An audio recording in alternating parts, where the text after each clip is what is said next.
بسم اللہ الرحمن الرحیم۔ اور جو ڈرتا ہے اپنے رب کے حضور پیشی سے کہ اسے مر کے اکاؤنٹیبل ہونا ہے اللہ کی بارگاہ میں، اس کے لیے تو دو جنتیں ہیں۔ فَبِأَيِّ آلَاءِ رَبِّكُمَا تُكَذِّبَانِ ذَوَاتَا أَفْنَانٍ، دونوں باغ پھلدار ٹہنیوں والے ہوں گے۔ افنان کہتے ہیں عربی زبان میں جو یعنی ٹہنیوں کو۔ تو یہ جو جنتیوں کے جو ان کو باغات دیے جائیں گے وہ پھلدار درخت ہوں گے ٹہنیوں والے۔ وہ تو پھر صحیح بخاری میں اس کی ڈیٹیل آتی ہے نا کہ جنت میں ایک ایک درخت ایسا ہے کہ اگر ایک گھوڑ سوار 100 سال تک، صحیح بخاری میں آتا ہے 100 سال تک گھوڑے پہ بھاگتا رہے، اس کے سائے سے باہر نہیں نکل سکتا۔ یہ جناب سائز ہے ایک درخت کا، سر ایک درخت کا۔ تو کائنات پھر کتنی بڑی ہے۔ بخاری مسلم میں آتا ہے جو سب سے آخر میں جنت میں جائے گا نا دوزخ سے نکال کے، وہ سب سے ادنا درجے کا جنتی ہوگا۔ لاکھوں کروڑوں سال دوزخ میں جلے گا، جب اس کے سارے گناہ دھل جائیں گے دوزخ کے عذاب کے عوض، اور بس اس کے پلے صرف یہ نیکی ہوگی اس نے زندگی میں ایک دفعہ لا الہ الا اللہ کہا ہوگا، بس یہ کلمہ اس نے پڑھ لیا ہوگا، لا الہ الا اللہ محمد رسول اللہ، یا اپنے بھی وقت کے پیغمبر پہ جو اپنے زمانے میں امتوں کے تھے ان پہ ایمان لائے ہوں گے۔ تو جیسے ہی اس کو بخاری مسلم کے الفاظ ہیں دوزخ سے نکالا جائے گا، اللہ تعالیٰ فرمائے گا ہاں بھئی تیرے لیے زمین سے 10 گنا بڑی جنت۔ تو کہے گا یا اللہ تو خدا ہو کے میرے ساتھ مذاق کرتا ہے۔ تو بخاری مسلم کے الفاظ ہیں کہ اللہ تعالیٰ اپنی شان کے لائق مسکرائے گا اس کی بات کے اوپر۔ اللہ فرمائے گا مذاق نہیں کر رہا، حقیقت بات ہے کہ جو یہ روئے ارض ہے، یہ جو میریکل پلانٹ ارتھ ہے، اس سے 10 گنا بڑی جنت ہے اس شخص کے لیے جو سب سے آخری درجے کا جنتی ہے۔ اور سر جو شروع میں چلے جائیں گے ان کی جنتوں کا کون اندازہ لگا سکتا ہے؟ بخاری مسلم کے الفاظ ہیں کہ جنت میں ایک درجے والا اپنے سے اوپر والے درجے کو یوں دیکھے گا جیسے تم ستارے دیکھتے ہو، اور وہ فرق ایک نیکی کا ہوگا، ایک نیکی کا، اور یہ درجوں کا فرق۔ یہ تو سر اب ہمیں جب سائنٹسٹ بتا رہے ہیں نا گلیکسیز کی تعداد، اور بتا رہے ہیں جی 2.5 ارب گلیکسیز ہیں، اور ہر گلیکسی میں 300 ارب سے زیادہ سورج اور اس کے ساتھ زمینیں ہیں، تو یہ اللہ نے پورا انتظام کیا ہوا سر۔ اس وقت بھی جتنی کائنات ڈسکور ہو چکی ہے نا، اگر یہی جنتیوں میں بانٹ دی جائے نا تو یہ بھی اس سے بڑی ہے۔ اللہ نے تو کیا کچھ پیدا کر دیا۔ اسی لیے قرآن حکیم میں آتا ہے نا کہ تمہارے رب کے لشکروں کو کوئی نہیں جانتا اس کے سوا۔ ہم تو یعنی مخلوقات کا احاطہ کر ہی نہیں سکتے جو کچھ اللہ نے پیدا فرما دیا۔ تو اللہ تعالیٰ ہمارا ہے کہ ٹہنیوں والے درخت ہوں گے ان جنتوں کے، فَبِأَيِّ آلَاءِ رَبِّكُمَا تُكَذِّبَانِ فِيهِمَا عَيْنَانِ تَجْرِيَانِ، ان باغوں میں 2 چشمے جاری ہوں گے۔ فَبِأَيِّ آلَاءِ رَبِّكُمَا تُكَذِّبَانِ فِيهِمَا مِن كُلِّ فَاكِهَةٍ زَوْجَانِ، اور ان باغوں میں ہر طرح کے میووں کی بھی 2 قسمیں ہوں گی، ہر میوے کی 2 قسمیں ہوں گی۔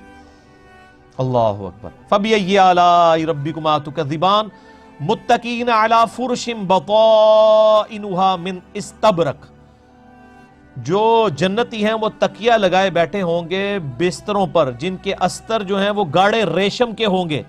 وَجَنَ الْجَنَّتَيْنِ دَانٍ، اور دونوں باغوں کا پھل نیچا جھکا ہوگا۔ یہ نہیں ہے کہ جناب آپ وہ درخت اتنے بڑے بڑے ہیں تو جناب آپ کو کوئی سیڑھی لگا کے یا کسی ڈرون میں بیٹھ کے جانا پڑے، نہیں، ٹہنی لٹک رہی ہوں گی، بلکہ اشارہ کریں گے تو ٹہنی اپنے پاس آ جائے گی اور آپ اس کو پھل کے توڑ کے کھائیں گے، کیونکہ جنت کو تو فنا نہیں ہے، آپ کے توڑ کے ختم ہوگا ایک اور وہاں پہ لگ جائے گا۔ جنت میں کوئی چیز ختم نہیں ہونی سر، جتنا مرضی کھاؤ پیو، ختم کوئی چیز نہیں ہونی، جو آپ کھائیں گے نا آپ، اچھا اور آپ کو بھی تکلیف سے آزاد کر دیا، کوئی پیشاب نہیں ہے، کوئی پخانہ نہیں ہے۔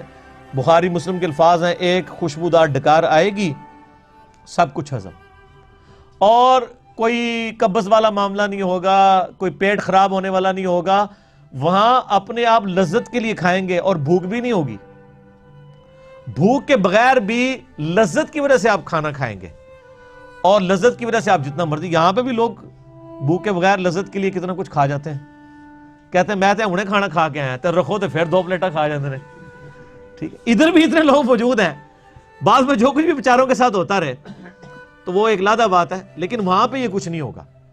بخاری مسلم کی یہ تمام احادیث جو جنت کے ٹاپک پہ ہیں، ان کو اگر آپ نے ایک جگہ کمبائنڈ فارم میں دیکھنا ہے تو مشکات المصابیح کی 3 جلد میں، جس کو میں نے انسائکلوپیڈیا آف حدیث ڈکلیئر کیا ہے، یعنی اہل سنت کی مین سٹریم کی 13 کتابوں کا یہ مجموعہ ہے، اس کی 3 جلد میں آپ جا کے جنت کا چیپٹر کھول کے پڑھ لیں، آپ کو تمام چیزیں ایک جگہ مل جائیں گی۔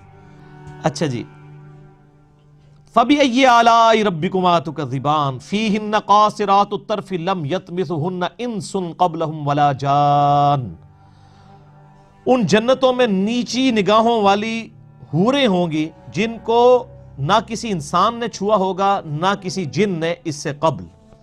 اچھا، ان آیات سے اب یہ بھی پتہ چل گیا کہ جنوں کے لیے بھی ایک جنت ہے اور انسانوں کے لیے بھی جنت ہے۔ جنوں کے لیے ظاہر ہے ان کی ریکوائرمنٹس اپنی ہیں، آپ کو پتہ ہے، صحیح بخاری میں آتا ہے، صحیح مسلم کے اندر کہ نبی علیہ السلام نے منع کیا ہے کہ آپ گوبر یا ہڈی کے ساتھ استنجا نہ کریں، کیونکہ جنوں کی خوراک ہے اس کے اندر۔ ہماری خوراک تو گوبر یا ہڈی کے اندر نہیں اللہ نے رکھی ہوئی ہے۔ تو جنوں کی آرائش کا، ان کی جو خواہشات کا سامان الگ سے ہے، ان کی جنت الگ ہے، انسانوں کی جنت الگ ہے، لیکن ان کے لیے اپنی جنیاں ہوں گی، تواڈے سے تواڈیاں جنیاں ہوں گی، ٹھیک ہے۔ وہاں لیکن جنیاں نہیں ہوں گی، وہاں پہ بڑی شریف قسم کی بیویاں ہوں گی۔ فَبِأَيِّ آلَاءِ رَبِّكُمَا تُكَذِّبَانِ كَأَنَّهُنَّ الْيَاقُوتُ وَالْمَرْجَانُ، اور یہ جنتی عورتیں ایسی ہوں گی گویا یاقوت اور مرجان ہے۔ وہ تو صحیح بخاری میں آتا ہے کہ وہ یعنی ایسی ٹرانسپیرنٹ حوریں ہوں گی کہ ان کی جو پنڈلیاں ہیں، پنڈلیوں کے پیچھے ہڈیوں میں جو گودا ہے نا، وہ بھی ٹرانسپیرنٹ نظر آ رہا ہوگا۔ یہاں پہ تو خیر ان چیزوں میں شاید کوئی اتنی اٹریکشن نہ ہو کہ کوئی شیشے کی کوئی حور بن کے سامنے آ جائے، وہاں کی ریکوائرمنٹس ڈیفرنٹ ہیں، وہاں کے لیے وہاں جا کے پتہ چلے گا۔ فَبِأَيِّ آلَاءِ رَبِّكُمَا تُكَذِّبَانِ هَلْ جَزَاءُ الْإِحْسَانِ إِلَّا الْإِحْسَانُ، احسان کا بدلہ بجز احسان کے کیا کچھ اور بھی ہو سکتا ہے؟ ہائے ہائے ہائے، یہ اللہ ہی کا ہی فضل ہے سر۔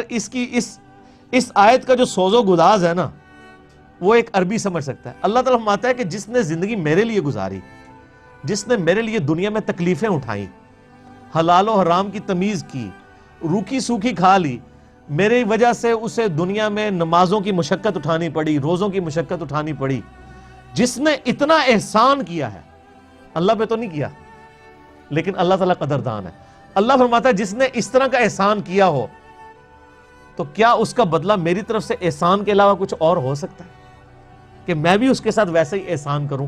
حالانکہ ہم نے اللہ پہ نہیں احسان کیا ہوا، لیکن یہ اللہ تعالیٰ کی قدر شناسی ہے کہ وہ قدر کرتا ہے انسان، کہ بتاؤ اس احسان کا، اس نیکوکاری کا بدلہ کیا نیکوکاری کے علاوہ کچھ ہو سکتا ہے؟ جو تم نے نیکوکاری کی تو میں تمہارے ساتھ وہی نیکوکاری کروں گا، یعنی مراد یہ کہ جنت دوں گا۔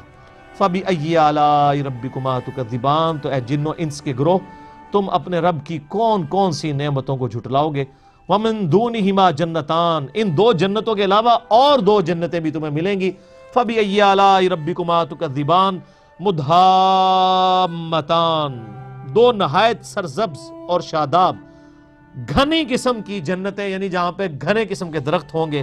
فَبِأَيِّ آلَاءِ رَبِّكُمَا تُكَذِّبَانِ فِيهِمَا عَيْنَانِ نَضَّاخَتَانِ، ان میں دو چشمے ہوں گے جوش سے ابل رہے ہوں گے۔ وہ تو بخاری مسلم میں پھر ڈیٹیلز آتی ہیں نا کہ شہد کی نہریں الگ سے، دودھ کی الگ سے، شراب کی الگ سے، نہ ختم ہونے والی اور نہ خراب ہونے والی۔ یہاں تو جناب خالص دودھ نہیں ملتا، وہاں دودھ کی نہریں، ٹھیک ہے جی، خالص شہد نہیں ملتا، وہاں پہ شہد کی نہریں اور خراب بھی نہیں ہوں گی۔ فَبِأَيِّ آلَاءِ رَبِّكُمَا تُكَذِّبَانِ فِيهِمَا فَاكِهَةٌ وَنَخْلٌ وَرُمَّانٌ، اور اس میں میوے ہوں گے اور کھجوریں اور انار ہوں گے۔ فَبِأَيِّ آلَاءِ رَبِّكُمَا تُكَذِّبَانِ، تو اے جن و انس کے گروہ، تم اپنے رب کی کون کون سی نعمتوں کو جھٹلاؤ گے؟ فِيهِنَّ خَيْرَاتٌ حِسَان، اور ان جنتوں میں اچھی سیرت والی اور اچھی صورت والی عورتیں ہوں گی، یعنی حوریں۔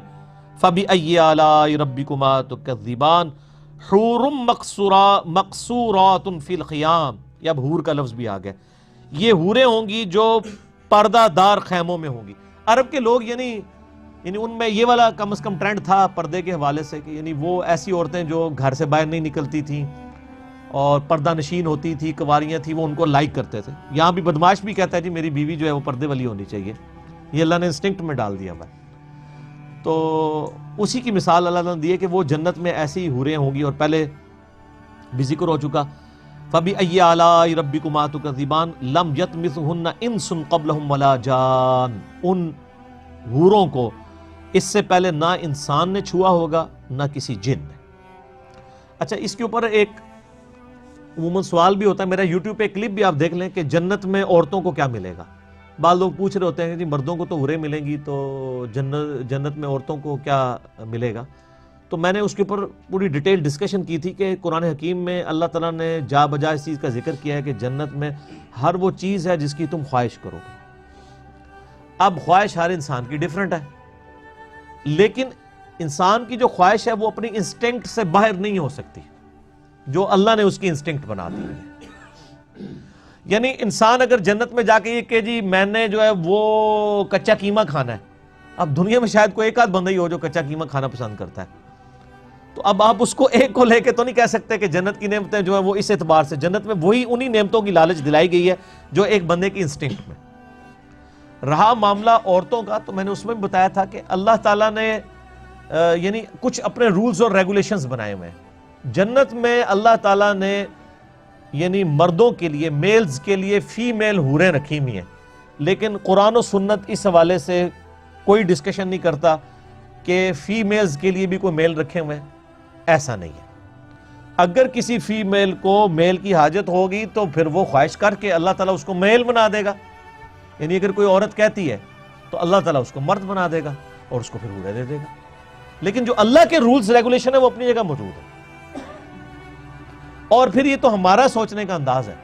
اللہ تعالیٰ کسی جنتی عورت کو اس کے مرد کے ساتھ ہی سیٹسفائی کر لے اور اس کو وہ خواہش ہی نہ رہے. ہر بندے کا پیشن ڈیفرنٹ ہوتا ہے نا. کچھ ضرور کامن پیشنز ہوتے ہیں، لیکن جب انسان ایک خاص لیول پہ پہنچتا ہے پھر انسان کے لیے کچھ خاص پیشن اس سے بڑھ کے ہو جاتا ہے. تو یہ تمام چیزیں جنت میں جا کے ڈیسائیڈ ہوں گی. یہاں آپ کسی کے لیے ڈیسائیڈ نہیں کر سکتے. یہاں کے سرکمفرنسز ڈیفرنٹ ہیں، یہاں کے حالات و واقعات ڈیفرنٹ ہیں، یہاں سوچنے کا انداز ڈیفرنٹ ہے. یہاں پہ ایک بندہ جس کو 2 وقت کی روٹی نہیں مل رہی ہے وہ تو کہے گا جی مجھے تو جو ہے وہ چکن باربیکیو کوئی کھلا دے اس سے بڑی کوئی نعمت نہیں ہے. اور جو روزانہ باربیکیو کو کھاتا ہے وہ کہے گا یار کہیں سے وہ بلے ہوئے چاول اور جو ہے وہ مسر کی دال مل جائے اوپر اچار رکھ کے تو کیا ہی بات ہے. ہر بندے کا ڈیفرنٹ ہے نا. تو یہ جنت میں جا کے اللہ ڈیسائیڈ کرے گا کسی بندے کے لیے کیا چیز یعنی وہ جو اس کو پسند ہے اس اعتبار سے اس کو دے دی جائے گی. لہٰذا اس کے اوپر زیادہ بحثیں نہیں کرنی چاہیے. اور پھر یہ غامدی صاحب نے بھی وہ ایک نیا شوشہ چھوڑ دیا کہ جی وہ جنت میں یہی والی بیویاں ملیں گی آپ کو. لوگ پھر مایوس ہو گئے، انہوں نے کہا پھر ہی ٹھیک ہے. وہ کہتے ہیں نہیں یہ ہوں گی لیکن ذرا تھوڑی سی ٹھیک ہو گئی ہوں گی.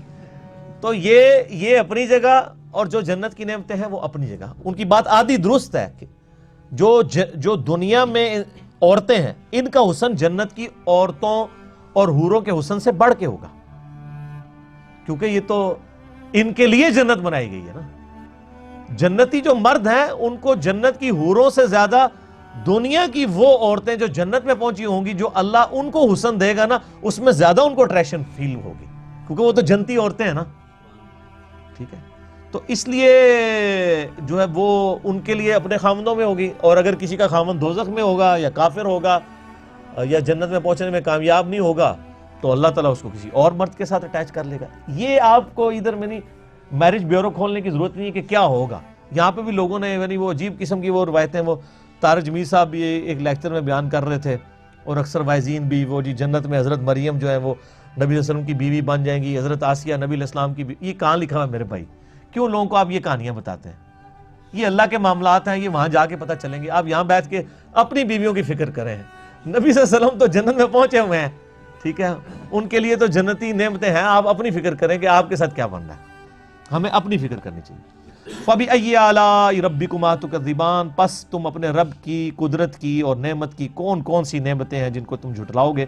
مُتَّقِينَ عَلَى رَفْرَفٍ خُضْرٍ وَعَبْقَرِيٍّ حِسَانٍ، اور جو جنتی ہیں وہ تکیہ لگائے بیٹھے ہوں گے سبز مسندوں پر جو نفیس اور خوبصورت ہوں گے. یہ دیکھ لیں آپ، اللہ تعالیٰ کو گرین کلر بڑا پسند ہے. اس صورت میں کتنی جگہ گرین کلر کا ذکر آیا ہے. دنیا میں بھی اللہ نے گرینری کے اندر کیا اٹریکشن رکھتی ہے. سبحان اللہ. فَبِأَيِّ آلَاءِ رَبِّكُمَا تُكَذِّبَانِ، تو اے جن و انس کے گروہ تم اپنے رب کی کون کون سی نعمتوں کو جھٹلاؤ گے. اس لیے میں کہتا ہوں گرین پگڑی پہننا بھی جائز ہے، اور میں نے پہن کے بھی بتائی ہے. اس پہ بھی میرا ایک کلپ چڑھا ہوا ہے. تو چونکہ اب کاپی رائٹس ختم ہو گئے ہیں، پہلے کاپی رائٹس تھے، اس کے خاص جماعت کی نشانی تھی. جب انہوں نے اب اپنی نشانی ختم کر لی تو پھر میں نے بھی گرین پگڑی باندھی کہ اب اس کے کاپی رائٹس ختم ہو چکے ہیں. تبارک اسم ربک ذی الجلال والاکرام. اے نبی صلی اللہ علیہ وآلہ وسلم، بڑا بابرکت ہے آپ کے رب کا نام، بڑی عظمت والا، اور وہ ہے احسان فرمانے والا۔